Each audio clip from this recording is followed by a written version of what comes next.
Good day. Thank you for giving me a chance for watching this video. I am Romelan Aves, 41 years old. I am a single mother of 17 years old boy. I am a high school graduate. I have 4 brothers and 1 sister. I am the second child of the family. My hobbies are singing, reading, gardening. I am honest and hardworking and trustworthy person. I work 3 years in Kuwait as a domestic helper with 4 members, 2 adults and ages 3 and 6 years old. My duties there is taking care of the babies, washing dishes, cleaning the house,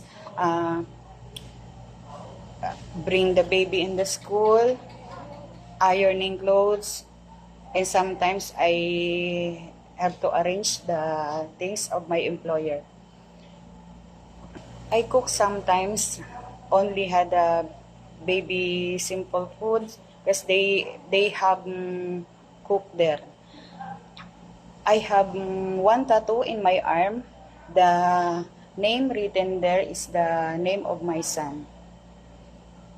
Hello, mom and sir. If you choose me, I do my best to do my responsibility and duties, to respect your family and love as my own. And if you have a kids, I promise to them to take care as my own.